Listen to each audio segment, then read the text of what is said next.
Assalamualaikum warahmatullahi wabarakatuh. Akkam jirtu kabajamtoota hordoftoonni chaanaalii Rashad Tubii jalatti argamtan marti keessanuu nagaa keessanii annagaa kooti galata rabbii alhamdulillah.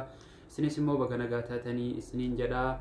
Egaa akkuma beekamu ramadaanni guyyaa 4-5 waan akkasii hin caalu. Egaa rabbiin immoo ittiin nu ga'uun isiniin jedhaa obboleewwan uummata islaamaa mara addunyaa kanarra jirtan nama ga'ee sooman irraa qeebalam rabbiin nu haa taasisu. Anis kanumaan wal qabatee Qur'aana akkamitti gadi buufannee barannaa ka jettanu. Egaa Qur'aanni kuni afaan hedduudhaan jira jechuudha. Afaan Ingiliffaa, Arabiffaa, Indoneesiyaa, Faranji, afaan Faransaayii, afaan addunyaa kanarra jiru kan jiru. Egaa kana keessa afaan Oromoos immoo keessa jira.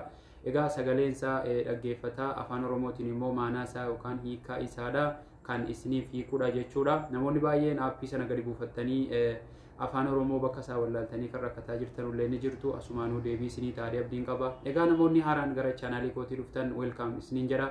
Ani Rashad Tubiiti. Like, subscribe, share gochuu hin dagatina. Akka viidiyoon kan koo kun hunda keessan nama hunda dursee isin qaqqabuudhaaf immoo mallattoo yeroo subscribe gootanii kaatan notification kan fuuldura jiru all ka jedhurra godhadhaa. Sababiin isaas viidiyoon kallattiidhaan yeroo viidiyoon haaraan gadhiifame akka dafee isin bira ga'u taasisa waan ta'eef isinis immoo all irra godhadhaa isiniin jechuu barbaada. Isinittiin dheeressuutii amma gara aappii sanaa isin dabarsaati. Nafaana tura turtii gaarii.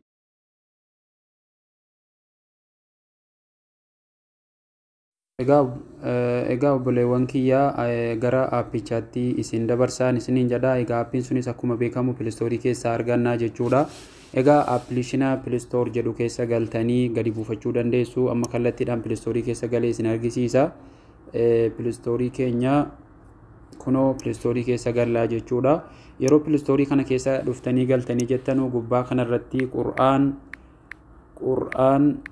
ens jettanii barreessitu jechuudha. Kunoo akkuma barreessaaru kanatti akkuma kanatti yeroo barreessitanii jettan haala kanaan sarchii gootu jechuudha. Yeroo haala kanaan sarchii gootanii jettanu Qur'aanni hedduutu isinii ba'a jechuudha. Kunoo kana keessaa isin kana keessaa isa kana buufattu jechuudha. Kunoo Qur'aan ens translation of Qur'aan ka jedhu kana isa kana buufattu jechuudha. Kunoo angadi buufadheen jira waan ta'eef open godheetan seenaa jechuudha. Egaa Qur'aana kana nama 10,000 kan buufatee jiru open goone seenaa jechuudha. Yeroo haala kanaan seentanii jettanu turjumaana afaan hundaa fidee jira jechuudha. Kunoo sahih internet social turjumatu Indoneeziyaa akkasuma Faransaayii akkasuma Ispaaniyaadha. Ispaaniyaa hedduudha gaa kunoo Portugaaliin, Almaaniyaa, Turkiyaa akkasuma Indoneesiyaa, Filippeenii, Ordoon, Albaanii akkasuma kana keessa isin gaduma deemtu jechuudha. Gubbaa kanarraa yeroo akkanatti isinii dhufee haaluma kanaan deemtu jechuudha. Jala deemtanii yeroo dhuftanii dhuma kana keessan kunoo al-tarjumat al-oromiyyatii jedha jechuudha. Kunoo laa isaa asii ol lammaffaa irratti argamaa jechuudha. Al-Keeniyaa, Ruwaandiyaa, Al-Keeniyaa taane kunoo laa isa kana jechuudha. Al-tarjumat oromiyaa isa jedhu kana garrukuttuu jechuudha. Yeroo haala kanaan garrukuttanii jettan Qur'aan juuzii 30tu jira ammas keessa kunoo. Haga qul a'uuzu birabbinaasiit jira waan ta'eedhaaf Faatihaa irratti gadi dha'ee isinitti agarsiisa. Yeroon Faatihaa irratti gad dha'e kunoo akkuma argaa jirtan bismillaahi irrahmaani irrahiim maqaa rabbii akkaan mararfataa akkaan rahmata godhaa ta'eetiin jedha. Maanaa isaa haala kanaan kaa'ee jira. Yoommoo itti bayaanfachuu kunoo kana jala galtanii bismillaahi ayyi ibtadi bikul ismillaahi ta'aalaa li'annahu lafzin ismun mafruudun jedha. Haala kanaan namoonni gaa'ii kaasaa beektanu kana dubbifachuu ni dandeessanu. Sharhii isaatii kuni as keessa rukuttanii jechuudha. Kunoo haala kanaan gadi yaa'aa jechuudha. Waan barbaaddan haala kanaan jala galtanii hiikkachuu dandeessu jechuudha. Yoommoo sagalee dhaggeeffachuu barbaaddan kunoo alhamdulillahi rabbil aalamiin bismillahir rahmaanir rahiim soddomman isinii jira jechuudha. Kunoo kan feetan baqaraarraa kaaftanii haga qul a'uuzu birabbinaasiitti kunoo alif laam miim kunoo akkuma argaa jirtan alif laam ذلك الكتاب لا ريب فيه هدى للمتقين كون كتاب ربين برا تأو إسا إلى الشيء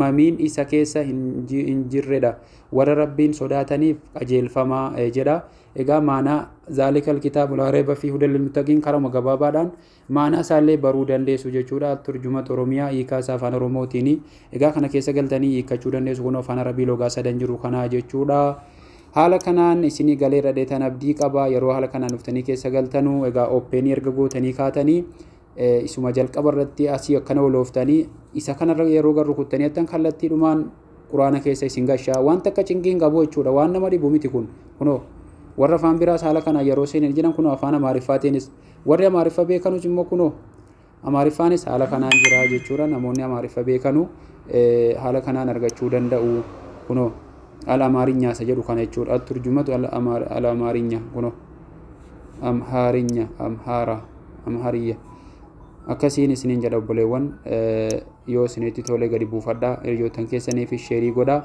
aga barnoota biraatti walitti deebinu assalaamu alaykum warahmatullahi wabarakatuh viidiyoo kana immoo laayikii gochuu hin dagatinaa isiniin jedha رمضان الفارس ربي تنوغو اللهم بلغنا شهر رمضان الذي أنزل فيه القرآن دفباتي رمضان قالت موتي ولانا مولانا سمانا سمالين ينتانا سقالنا يا مولانا دفباتي رمضان دفباتي